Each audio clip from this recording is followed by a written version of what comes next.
It's Thursday, and you know what that means. It's time for, hey, thank God the football season's almost over. Hey guys. It's Maddie. We got Maddie on the show.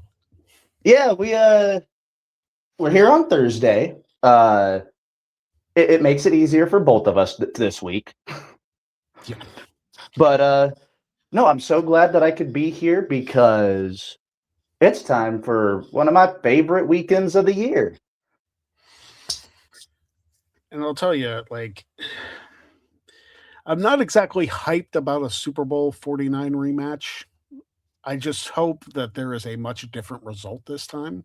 I'm still sour about Super Bowl 48. I don't give a shit about Super Bowl 49. Here's the thing with Super Bowl 48. Like, Super Bowl 48 was rough for you guys. Like, it was. It's the only football game I've had to walk away from. Yeah, it wasn't. I've walked away from a few in my lifetime. Typically Notre Dame ones. I was going to ask how many of them are Notre Dame ones, but I didn't know if that Band-Aid is still healing. You guys, I still say you guys got fucked. The fact that you guys weren't in the playoff is so stupid. Alabama and Oklahoma had no business being in the playoff. Alabama especially. And see, it's only Miami fans. It's only Miami fans that give you shit about not being in the playoffs, as if you're upset at that. The thing is, like, we get why Miami was in over us. Like, we get it. Like, they played a game on the field. Why Alabama, as a 3-loss team, 2 of those losses being very bad ones, 2 of them also coming after the initial playoff rankings came out. How do you justify putting them in? And to make matters worse, after watching Indiana just beat the dog piss out of Alabama, you keep them at 9 in the final poll? Like, does Alabama have to, like, stab somebody to drop out of the top 10? The SEC bias, even to this day, is the most ridiculous thing in college football. I think these new NIL deals have really shown that the SEC is not what it used to be, bro.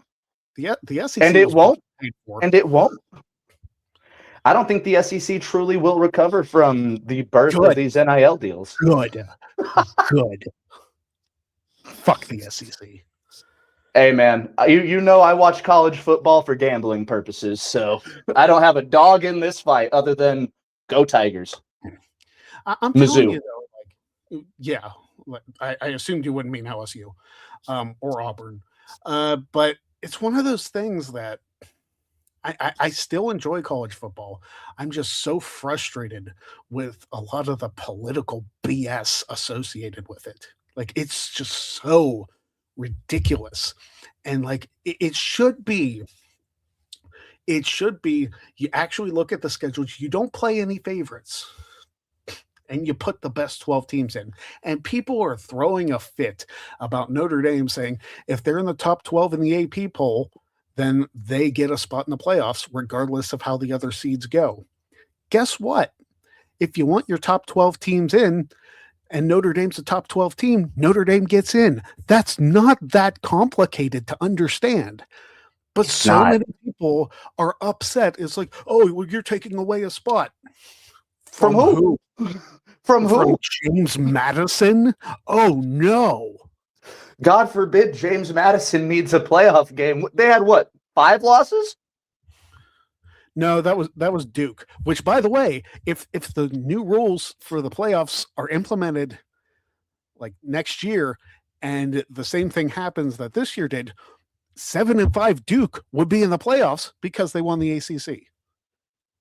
It's ridiculous, man. But going from one ridiculous thing to another ridiculous football political thing. Yeah. Greg, I know you are a Steelers fan. I am a Broncos fan that had Peyton Manning on my team. We should both hate Bill Belichick. Yes. But we can both agree that's a first ballot Hall of Famer in any sport with that stats record. Here's my thing. Are there any first ballot Hall of Famers anymore? Or are people being like, oh, it's his first year, he'll get in some other time? Like, is that it's the NFL, everything associated with a group of people voting for something, it's just so dumb. You have this, you have the college football playoff, you have United States politics. The dumbest things in the world have people voting for them. And just a bunch of random motherfuckers too. Like, Yeah. I was listening to another Yinzer, Chiseled Adonis. He was talking about this kind of just invalidates the NFL Hall of Fame, which it does. You don't just look at somebody that's the greatest coach of all time and go, nah, I don't like him, so he doesn't get into the Hall of Fame. But we need to figure out who is voting for the Hall of Fame. We need to know what their ties are, because there is no way that this wasn't someone with a vendetta against Bill Belichick that's like, we can slight him this time. I have no idea if the cheating scandals of the Patriots was a factor in those votes. Okay, we've got 2 years out of 10 cumulative Super Bowl appearances, 8 Super Bowl wins. Yeah, but even still, like, I don't know what comes into play for these voters' minds. I'm just speculating purely, but you wonder if they're like, oh, he coached the Patriots and won all these, but as soon as Brady left, like, he wasn't that great a coach. Or, I mean, look at what he did in North Carolina, and you're like, that's Bill Belichick coaching. If we're going solely off of that, there's a whole mess of fucking Hall of Famers in the NFL that don't deserve to be in Canton. Again, I don't know the logistics. I don't know how any of that works. I'm just spewing stuff that, hey, maybe this is a reason. If I could get in these people's heads and understand them, maybe I wouldn't want to, but I don't know. We've had some crazy bullshit in football, like politics. Greg, you've already talked about your head coach. There's been a bunch of other head coaches that have gotten signed and hired elsewhere. Yep. Your rival, the Cleveland Browns. Well, can you even call them a rival? Todd Monken. Division rival. Yeah. Todd Monken to the Browns. We've got Clint Kubiak, who is coaching in the Super Bowl. He's going to be going to Vegas as their new head coach. You guys got Mike McCarthy. The Bills promoted from within. Didn't they promote Joe Brady to head coach? Yeah. Yeah, some interesting moves. And I'm honestly, next year's NFL is going to be very interesting to watch. I'm actually kind of excited to see what goes on in Tennessee with their new regime over there. I'm excited about Pittsburgh's season. Like, I wasn't initially. Like, Mike McCarthy wouldn't have been my choice to be the head coach, but it is a complete reset for the Pittsburgh Steelers in the coaching staff. So that being said, I'm open to it because we've seen what the coaching staff in the last several years has done, and that's stay at a steady line for years and years and years, just trending on possibly losing and then pulling away and having a non-losing season. We can't do that anymore. I mean, it's very possible Mike McCarthy goes 9-8 or 10-7, but Greg, I think if you guys go 9-8, I think you're gonna have a stroke. I genuinely don't. I'm worried about your health if you go 9-8 again. Listen, I've seen 2 Steelers Super Bowl wins in my lifetime. I've seen them go 4 times. It's not going to be the end of the world for me. No. It's fucking hot in this bathroom. I mean, step outside. I would, but the acoustics are better in here. Yeah. Question for you, because I don't think we've been on the show since Northeast got hammered. Well, pretty much half the country got hammered with a massive snowstorm. Which In is Denver, hilarious because I got 5 fucking inches the entire storm. My we buddy got down like in a Arkansas, foot. We you got a like, foot. yeah. Cap got, I think, 10 to 11 inches, he said, down in Arkansas. And up in Wisconsin, I heard like 2 feet of snow. In West Virginia, I was hearing people were getting snowed in. Mhm. It's hot up here. It was 68 degrees today. What is happening? Global warming isn't real, man. No. Everything politics is a work. Everything's a work. Yeah, it's bullshit. If I am like AFK the entire month of April, I'm guaranteeing you we're probably going to get a blizzard in April. That sounds about right. You laugh at that? Nah, bro. I had snow on my birthday for 8 consecutive years. Well, my sister lives out in Colorado, so like I hear those stories. It's not, but it's one of those things that it's just so weird. But yeah, but the weather was crazy. Yeah, I will take strange and unknown in 2026 as opposed to whatever the hell last year was. You know what? As far as we're just going into the unknown, I'll accept it. Chaos is always fun. Into the unknown. Super Bowl. Seahawks. So yeah, going back, we've got a rematch of Super Bowl 49. And Super Bowl 49 can be described by one question. Why did you not hand it to Marshawn Lynch? You have the best back in the NFL on the 2-yard line. I think they still had a timeout. No, they were on the 1. They were on the goal line. Okay. And if you hand it to Marshawn, that's a gimme. That's a gimme. So we're still talking about this game 11 years later because even Pete Carroll, he said in interviews after the game, trying to explain it, he was on Richard Sherman's podcast, actually.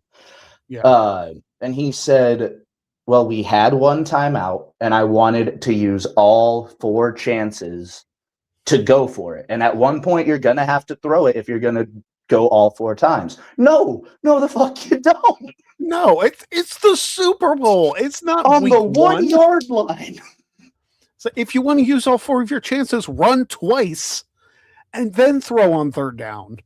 I think it was the McAfee show. I think he said, like, it would have been understandable if you had Darren Sproles back there. Or if you had, like, a quick, speedy guy like a Jamal Charles back there. Mm-hmm. You like had Parker beast mode. Yeah. It is one of the craziest decisions in football history, and it led to the Patriots getting yet another Super Bowl. I feel like the Patriots, for the most part, like I know Brady's got all the rings and stuff. I don't feel like he even earned half of them because they scraped by in a lot of those games. Lest we forget, the greatest season in wide receiver history and in team history, they lose a Super Bowl. Yeah. The Super Bowl they lost to the Giants. Which one? I know. That's the funny thing. The first one, 42. Just watching the New York Giants beat the Patriots, the undefeated Patriots, and the one loss that they have is in the Super Bowl was hilarious to me.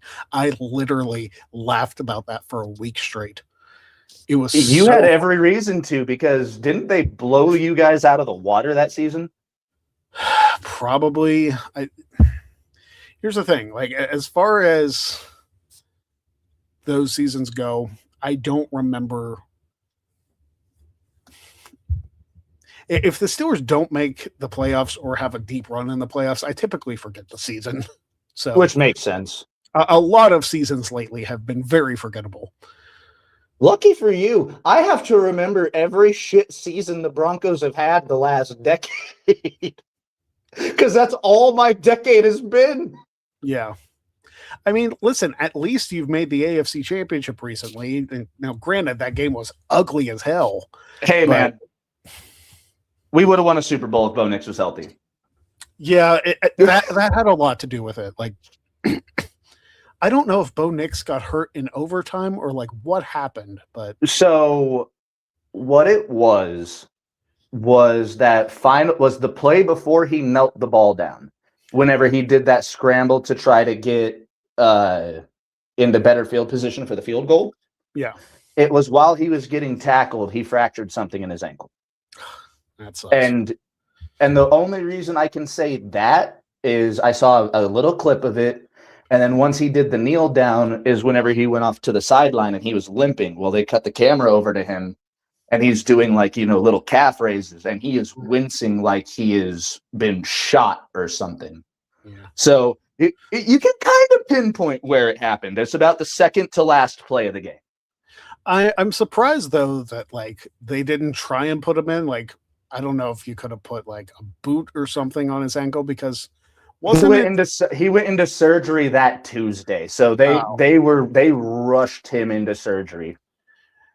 I guess it's one of those things because didn't T.O. play in the Super Bowl with a broken leg? I'm pretty sure it was like a fractured femur or some shit like that. And he still like went off. Hey, dude, football players back in the day were a whole different animal. But back to this Super Bowl, we've got Drake May and these very young upstart Patriots who a lot of people expected were going to do good this year. But I don't think anybody expected Drake May in his second season to get to a Super Bowl. No. Versus Sam Darnold, who has played for 4 teams in the last 5 years, and the Seattle Seahawks, who, once again, people expected were going to do decent, but had no idea Sam Darnold was going to do exactly what he did last year. And barring any like freak injuries, like in practice. Which, by the way, Drake May has an injured throwing shoulder. Oh, that's that news came out earlier today. Sam Darnold is poised to be the very first USC quarterback to ever start in a Super Bowl. Which is huge congratulations to Sam. I know you probably could give 2 fucks less. You've got to give him a little bit of props because he is the least likely USC quarterback. Listen, at least it wasn't Caleb Williams. I still hold hostilities towards Caleb Williams. Dude, I almost forgot. He made it to the NFC Championship game.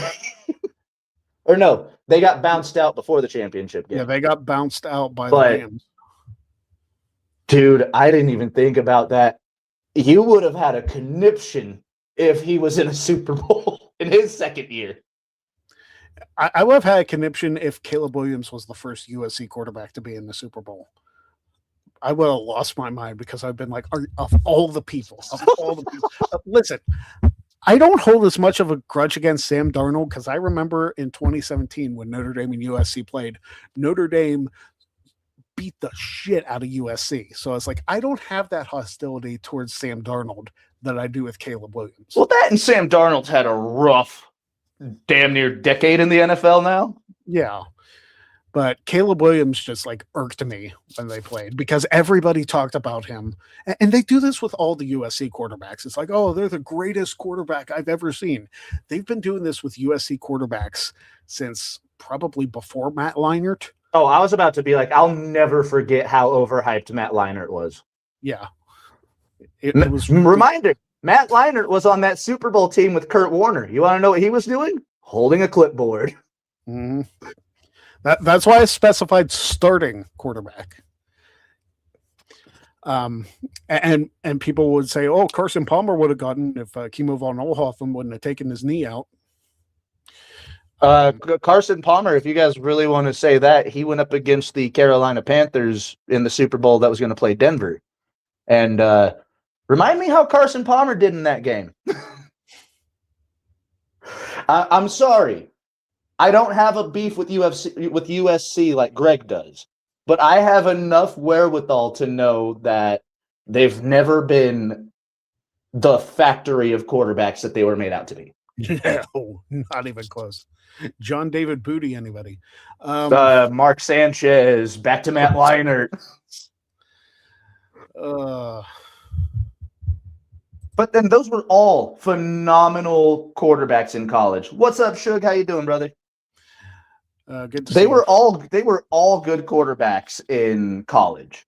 It's just once they got to the NFL, they realized, oh shit, these guys are actually trying. Yeah. So who do you got? Who do you got, Greg? Just off the top of your head, Seattle, New England. I feel like, and maybe this is just perception, because again, this season has not been great for me as far as being able to watch a ton of games, just because I work Work Sunday. and everything. Yeah. Which I think by next football season, I'm going to try and cut back. Maybe I don't know. I have to figure it out. Hey, you could do what I did all year and just be like, I'll work all 6 days a week as long as you give me Sunday off. Yeah, but I want Saturdays off too for college. College football. Yeah. Yeah, and most jobs are like you get one day or the other. Yeah. I don't know. You're Christian. You can get that Sunday off. Religious purposes. Yeah. But the thing is, that's the only day I work at Walmart is Sundays. I have a job the rest of the week. Okay, so that makes sense then. Yeah, it's not like Walmart's my sole source of income here.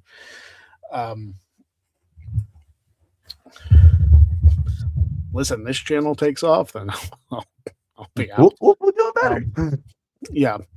By the way, I want to thank the nearly 2,000 views for the Smosh WWE Superstar. Just because that's super cool. Like I haven't hit, man. Yeah, I haven't hit 2,000 quite yet, but I don't think I've come anywhere near that on recent videos. Yeah, that was a huge hit. How did that Rumble video do? Here's the thing. I had to re-edit the Rumble video, so I think that knocked it out of the algorithm or something. It messed up the algorithm. Yeah, so unfortunately, all the work I put into it is not getting the views I wanted to. Hey, if anybody's watching this, once we're done here, go watch that Royal Rumble video that Greg made. It's phenomenal. And go ahead and give it a like and share it. I'm excited about tomorrow's video, which I'm going to be. Hopefully, it won't take me long to edit. It will definitely not take me as long to edit as the Rumble video did, because that was 10 straight hours I worked on that. Good Lord. I had a feeling it was a busy edit, but you had a bunch of clips in there, man. I did. It took me a long time to cut those clips too. Just because I'm not using video clips in this next one, because fuck that. Yeah, just no. But I am using some pictures and dubbing over with music and stuff. It's not going to take me long. I know what I have. I have like everything I need to make the video what it is. So it should probably only take me like an hour and a half. And you're going to get that done as soon as we get off here, you said, right? Correct. Yeah. So the video I have coming out tomorrow is going to talk about the brief history of game show hosts involved in wrestling. And you would be surprised that there's more than two, because you brought up in the chat when I showed you. If anybody in the chat can give me names other than Drew Carey and Bob Barker, I might just cash app you $25. Listen, I said might. That's big quotations. I'll tell you what you won't be able to do. You won't be able to name all 12 that I have in here. There's fucking 12? There's 12. One of them is a very, very cheap one. Okay. We'll see that tomorrow, but I've just got to throw a name out there. Did Trebek, Alex Trebek, did he ever pop up into wrestling? Yep. Okay, so there's 3. Sajak? Pat Sajak did not. That one disappointed me because they actually rumored him to be in the Raw guest host era. I think Sajak was fantastic. Because I could have swore that they did a Raw Wheel of Fortune thing at one point. Well, they did Raw Roulette, but I don't think that if they would have done Raw Wheel of Fortune, I would have known about it because those are like my two wheelhouses. Because Wheel of Fortune is my favorite game show of all time. Did his showgirl Vanna White, did she ever pop up? Yeah, Vanna White. Okay. Did. Okay. Way back, WrestleMania 4. Jesus. Was she even attached to Wheel of Fortune at the time? Oh yeah. Okay. See. Yeah, Vanna's been around since '82, brother. How long has Wheel of Fortune been around? It was 50 years last year. It started in 1975. Jesus. Okay, see that I didn't know. Yeah. Wheel of Fortune. The thing is, I came up with this idea because it's like, man, I've got such a mind for game shows too. So like, I can deep dive into this. And when I found out a few, I was like, oh, I didn't know that there was a game show ties in there. So I'm assuming like some of these aren't going to be like your typical WWE or TNA appearances. Like some of them would be like NWA or like Smoky Mountain. No, they're all WWE. You're shitting me. Nope. And some of them are, you wouldn't think of these people as game show hosts mostly. That they've done other things that are more well known. Fucking the guy that did Reading Rainbow? No. LeVar Burton, I don't think was ever on Raw. But what I'm saying is they hosted a game show at one point. That was kind of my thing. So they had to have hosted a game show. My last question on that. How many of them come from the guest Jeopardy host era? Because there was a lot of guest hosts on Jeopardy for a short period of time after Trebek went into his. Well, Ken Jennings hasn't. Aaron Rodgers didn't. Mayim Bialik didn't. Mike Richards didn't. I don't know who else guest hosted Jeopardy during that time. That's why I said LeVar Burton, because I think he did a Jeopardy. Oh, yeah, I guess LeVar Burton. Yeah, I didn't even think about that. But it's going to be a very interesting video. I look forward to watching it tomorrow. Yeah, it's going to be a short one, too. It's probably under 10 minutes, so it won't take. It's not super detailed. It's just like a kind of like a list. Well, I'm assuming not all 12 of them had a Bob Barker-esque, encounter with Chris Jericho. No. Like there was only a couple of them that were actually in matches, and the rest were just like kind of showed up, You see, I thought Drew Carey would have been the only one to be in a match. Now I'm extra looking forward to this video. There are 3 on this list that competed in a ring. I'll just say that. Did Andy Kaufman ever do any game shows? I don't know if he did game shows, but he also was in WWE. Yeah, he did. He did his stuff with Lawler in Memphis. Yeah, and he was also like on Taxi. And he was. That's what it was. Yeah. So I don't know if Andy Kaufman might have been, and this is saying something because game shows are weird in general. Kaufman might have been too weird to be on a game show. Even like also as a panelist.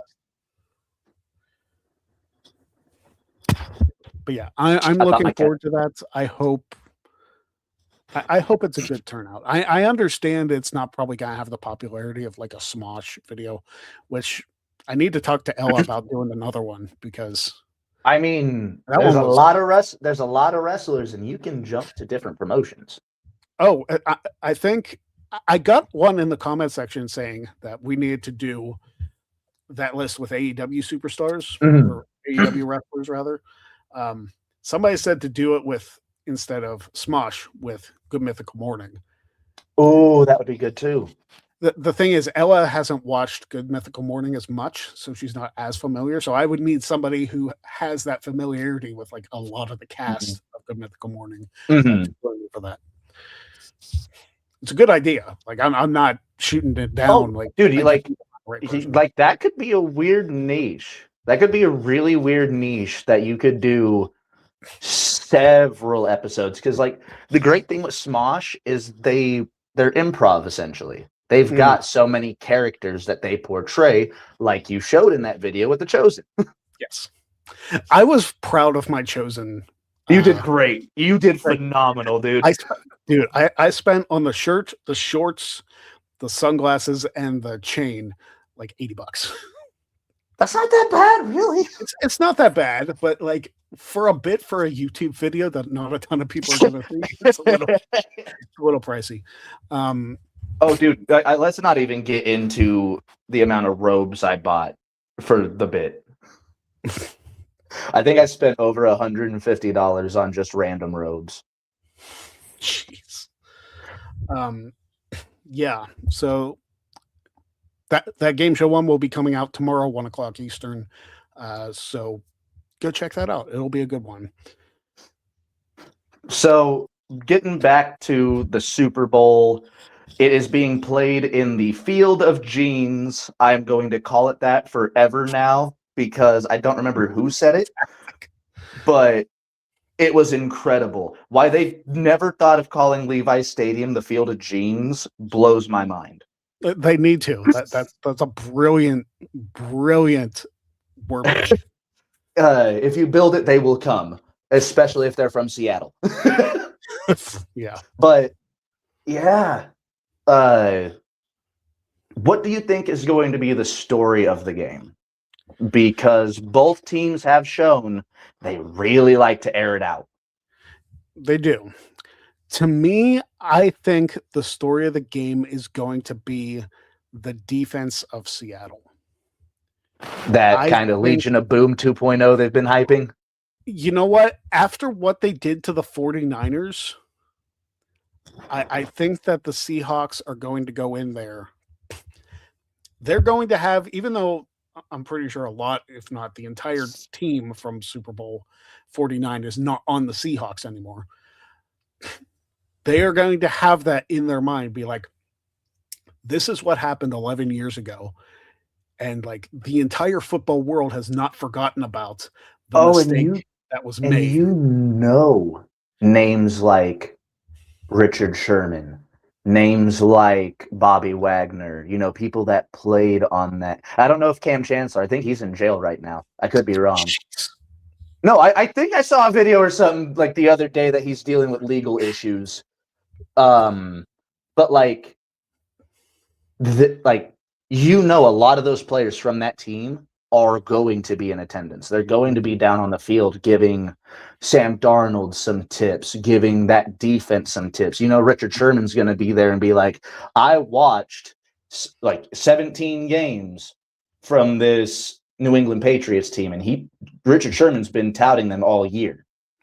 So he's going to probably be trying to give some tips and advice. Drake May apparently has been in contact with Peyton Manning, and Peyton Manning's been giving Drake May tips and shit on how to better see the. Do you understand?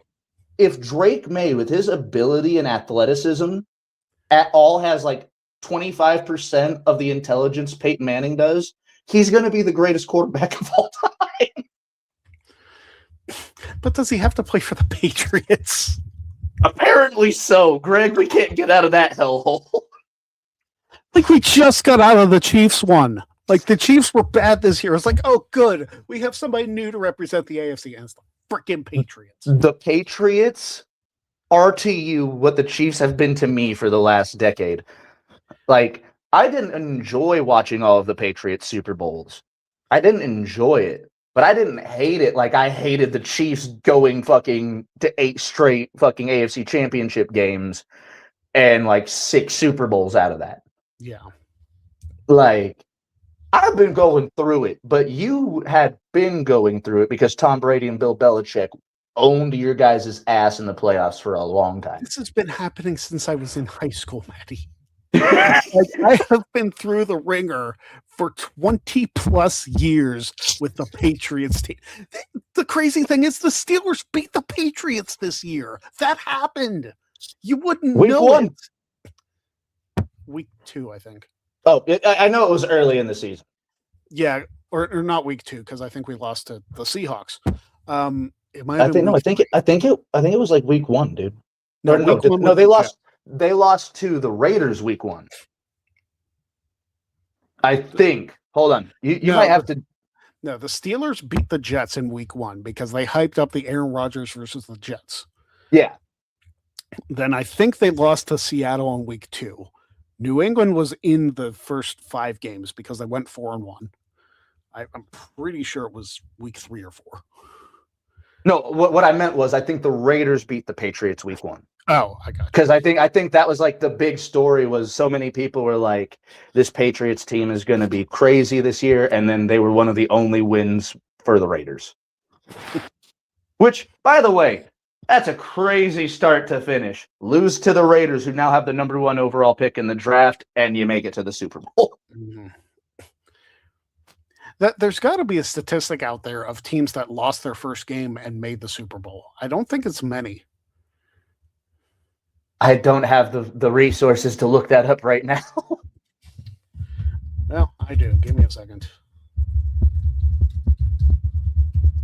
Because it's got to be like a super low percentage, right? Let's see. So, teams that have won the Super Bowl but lost their week 1 game. The Tampa Bay Buccaneers. Shout out Freeport, Pennsylvania's Jeff Christie, who was the center. Wait, was that the 2002 Buccaneers? Yes. Okay. Hey, listen, they flashed my hometown on screen on the Super Bowl. Like, that was cool. Okay, man. Yeah. The 2001 Patriots, the 93 Cowboys, 86 New York Giants. So hold on. This has not really happened in the last 20 years. Well, those are the teams that won. Like, there have been teams that reached, like the 2022 Rams reached the Super Bowl after losing week 1. 2016 Patriots, 2012 Ravens, 2011 Giants. But the last team to do it was John Gruden's Bucks. Was he the coach for them yet? No, yeah, I think John Gruden was the coach of the Buccaneers that year. Was the coach of the Buccaneers. But yeah, so because the I think he had 22 Rams or something. The 22 Rams, they lost to. Was that the Patriots? No, that wouldn't have been the Patriots. That might have been the one they won. Yeah, 22. Yeah, that was the year that they won. They So the Rams were the last one to win. Okay. But after that, there's a 20-year gap. Yeah. So it's very rare that it happens. Quick, look up Seattle. Did they win their first week? Let's see.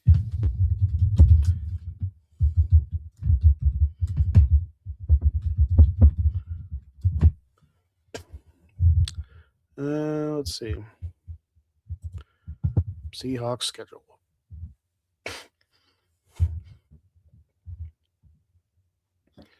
Week 1, they lost to the 49ers. So this, damn, San Francisco has to be kicking themselves. Yeah. Because what, they played each other 3 times this year. Yeah. And I think, did they win both regular season games? I think they did. They split. Yeah, Seahawks beat them in week 18. How do you start and end the season with the same team? The Broncos did it. I think the Broncos did it last year with the Chiefs. Or not the Chiefs, the Raiders. That's wild. It happens a lot more than you'd think. Especially with divisional rivals. Division teams, like, it makes sense, but it's like I'm not used to starting and ending the season with the same team. But yeah, going back to it, like, if the Seattle defense can contain Drake May, keep him in the pocket, keep him rattled, Seattle's got a very good chance at getting this game. However, pressure on them. Yeah, because Drake May does not do the best under pressure. Denver showed that. Mm-hmm. Houston showed that. Yeah. So if they get in his face, if they stay in his face most of the game, Seattle's got a very good chance at winning this game. However, New England is very unpredictable. Like, yes, you got Drake May. He can run it on you. He can throw it on you. I'm not talking about him. I'm talking about the fucking core of receivers that would make Tom Brady proud. You got Steph Diggs. That's your star. Other than that, you got Kayshon Boutte. You got Pop Douglas. You got Hunter Henry, Austin Hooper. Stop me when you know these people's names. I at least know Hunter Henry. And then you've got a running back situation of Ramondre Stevenson and Travion Henderson. They weren't explosive at all year, but they had spurts where they were really good. They need that running game to get started and get started hot. Mm-hmm. I don't know. I'm going to go 31-17 Seahawks. Wow. So you're riding their defense. I'm riding their defense, yeah. See, I think I told my coworker 27-24 because of course it would be that way. New England. Yeah. 27-24. The Empire strikes back, but it's going to be a close game. Especially if the rumors are true and Drake May isn't 100%, they're going to have to rely on a running game. They're going to have to rely on, quick passes, little laterals, anything to get the ball moving forward.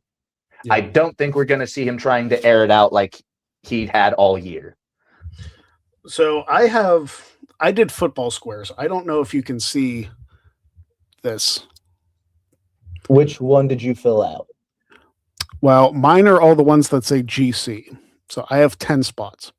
Okay. So I can see a couple of them. Some of them are still blurry, but yeah, I can see a few of them. I don't have bad numbers, honestly. I have a lot that line up with scores that could be legitimate. So, a touchdown and a field goal differential. Right. So, I don't have anything completely out of the ordinary. You don't got no fucking 19-24s. No, that's not me. By the way, if it's 19-24, I'm going to cry because I don't think anybody's making any fucking money off of that. Yeah, you're not kidding. But if the game ended, I know I said 31-17, but if it was 31-28 Seattle, I'd be making some money. Okay. So yeah. And again, that's very, because this could be just like the Denver New England game. This could be a very low scoring game. Yeah. But with the offensive potency both teams have, this has the potential to be oh my God, like the fucking Mahomes Jared Goff game that getting hung in the Louvre where they both put up 50 points. Jeez. I mean, anything is possible. It really is. Any given Sunday, and we can use that for one more week. Yep. And then the 2025 season, the last little bit of 2025 that's held on will be over. So we can really start anew in 2026.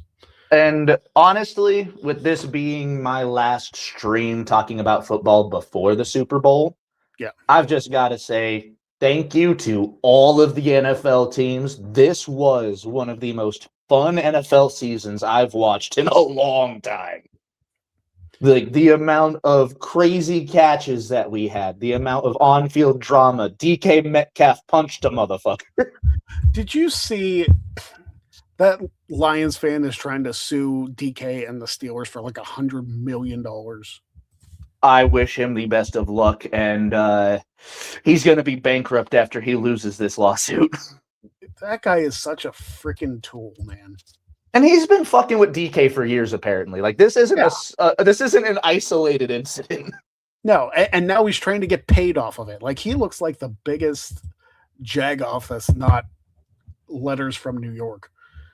You know, put him in the octagon. Let DK have his chance. Yeah. If you can last 3 minutes with DK in an octagon, you get $100 million out of DK's fucking salary. Listen, I'd do that. Hey, dude, you're gonna make more money off of the fucking pay-per-view buys than he would make off of the lawsuit. Yeah, probably. Listen, I told Jeff this during the Rumble stream. I would take a Gunther chop. What's the monetary value you're putting on there? Are you just doing it for the love of the game? Know. I mean, it very well may be for the love of the game, but like I'd probably upload it and hope it like went viral. I remember putting out on Twitter that I would take an Alex Kane suplex, any one of his suplexes, just to get it for a YouTube video. I'd take a JBL clothesline from hell. Oh, dude, sign me the fuck up. I'll take a clothesline from hell 5 times in a row. Give me $5K for each one I take. Yeah, I'd do it. But so you've got the Seahawks winning. Yes. That's where your mind is set. I've got the Patriots winning. And I hate saying it, but I like Drake May. I like the kid. I really like the kid. I don't have a problem with Drake May. I just don't want to see the Patriots win another Super Bowl. So my question is, was Drew Bledsoe a likable motherfucker? Because like I feel like Drake May is the only likable quarterback that the Patriots have had in the last 20 years. I don't think people like had any problem with Drew Bledsoe. Not that I know of. Like I think he was at least respected. Oh yeah, definitely respected because he got fucking hit a lot.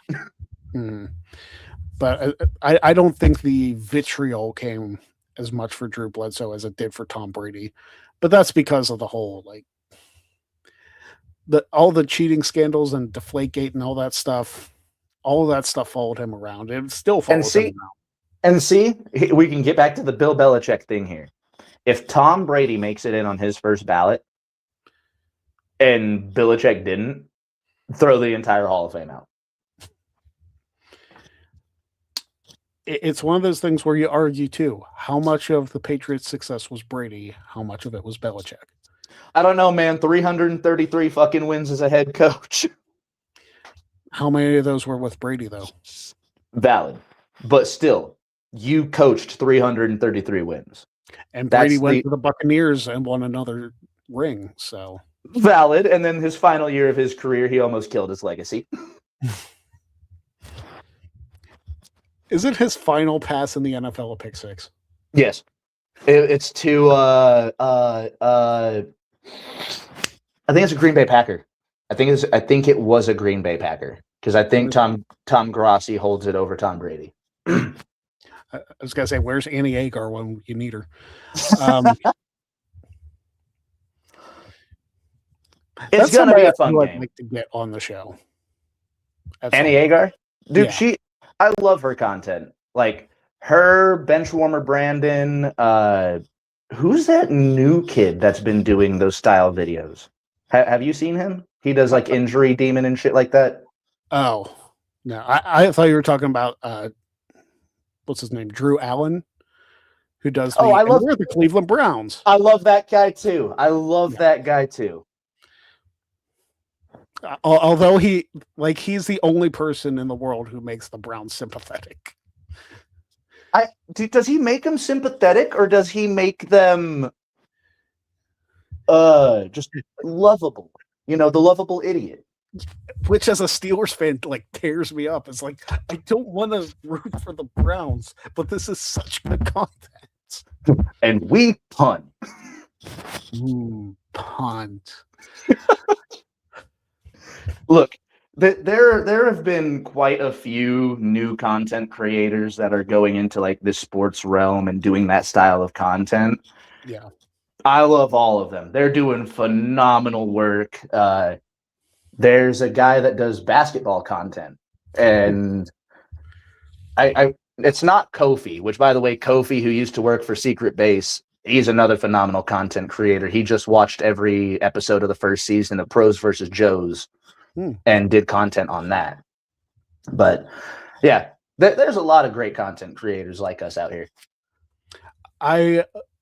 If I'm in a new place by next football season, what is that guy's name? Is it Cam Magruder? Is that his name? Oh, Scooter? Yeah, Scooter. Scooter Magruder? Yeah, Scooter Magruder. He does videos about the Cowboys. I kind of want to do those style videos for the Irish. See, and that you would get a big little fan base off of that, because the Irish have a massive fan base. Just because they're an independent school does not mean that they don't have a big fan base like Alabama or like a fucking LSU State. Or Ohio State. Yeah. I think those would be cool to do. I feel like that's something I need to do, because one of the things that I actually enjoy about the fact that I'm divorced is I'm able to create more content that I want to do. Yeah. I don't feel like in that relationship I had the freedom to do what I wanted to do. So I held myself back from a lot of stuff. So now that I'm able to do more of that stuff, like I want to at least try to make something work. So, and the Smosh video was an example of one of those ideas that popped in my head that made work. Yeah, it's this new year is going to do so much good for everybody, I think. I freaking hope so. Well, is there anything else that you want to hit that you can think of? Because we went pretty well in depth on the Super Bowl, other than like looking at betting lines and shit like that. Yeah, I didn't see. I can pull up the betting lines, or at least what they are. Yeah, because we can see what Vegas has to say. I think you might even be able to find the poll where we see where America's money is at too. Because I think last year when I bet on, God, I don't even think I bet for the. No, yeah, I did bet for the Eagles. Like the money was firmly towards Philly. It was like 70% of the money in America was going towards Philadelphia. Yeah. So as of this moment, it appears that the spread for the game is a 5-point edge for the Seahawks. With the news that Drake May might be hurt, I was expecting the number to jump a little bit, but it's still under a full touchdown. So like, yeah, I would feel comfortable maybe going either way. Like if you think the Patriots are going to win, probably take that over. If you think that the Seahawks are going to win, take that under. Mm-hmm. The over-under is 45.5 points. So they have it being kind of a lower scoring game. I mean, it's a medium scoring game. It's about 20. 45. It's about 20 points per team. Yeah. So it's not a bad football game. They're not expecting a Patriots Rams from 2017. I'll tell you what. That's the last two Super Bowls the Patriots were in. The one against the Eagles and the one against the Rams. I did not watch those games. Oh, dude, you would have loved the one against the Eagles. the one against the Eagles, I would have loved. After the fact, I would have loved that game. That one against the Rams, it felt like watching the Broncos on Thursday Night Football. It was not the Broncos Colts game. Oh my gosh! Any Denver Broncos Thursday Night Football game, I feel like I could just not watch, and I'd get the exact same result as the year before. That Broncos Colts game still haunts my dreams, and that's been at least 3 or 4 years ago. Dude, I thought we finally had that shit wash off of us whenever I saw the Raiders Vikings, I think 2 years ago, or last year. Yeah. And then the Broncos do it again this year with the Raiders. But there's always going to be at least one of those games. Yeah, but why does it always have to be Denver? I don't have the answer for that. 70 to 20. Oh my gosh. I think that's where we're gonna end the show tonight. Maddie, I want to see you back on Wednesdays. Like I know you're trying. I'm trying my goddamnedest, bro. One of these days I'll pop up on a Wednesday show. Yeah, once Sunday is done, hopefully we're getting some new people hired. I might be able to finagle my schedule, but who knows? Sundays at least. Yeah. So if you want to start maybe doing some content on Sundays when you get off work. Maybe. What we will see. I need to find a guest for Tuesday's Greg Talks to People. Working on it. I might be able to shoot someone a message. See. Okay. Have you talked to Jimmy Bebe before? Have I talked to who? Jimmy Bebe? Don't think so. Okay. I'll see if he'd be interested. Okay. I'll let you know. Okay. But that is it for our Super Bowl preview on the Greg Cherry Show. It is almost 11 o'clock at night, and I still have a video to edit. So we're going to end it there. Maddie, it's always a pleasure to do a show with you. I'm so happy I was able to be here today, brother. I appreciate it. Thank you all for watching. Like, subscribe, share, all that fun stuff. Tell people about this show.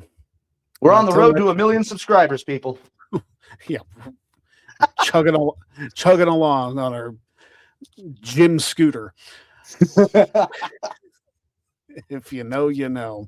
Are we talking like those little square ones that you sit on? The little square ones that you sit on and try not to roll over your fingers. Yeah. Dude. I have no idea how I never broke a finger. Same. No idea. But until then, we are on the road, the very long and winding road towards 1 million subscribers. Only about 998,600 and some to go. Hey, we're gonna get there. Hopefully. Until Wednesday at 7 o'clock Eastern, tune in to watch the game show video. Tomorrow, tune in to watch the next episode of Greg Talks to People, and tune in next Wednesday live at 7 o'clock Eastern for the next Greg Cherry Show. Until then, have a good night. Don't be a jag, and we'll see you next time on the Greg Cherry Show. Stay safe out there, y'all. Go Seahawks.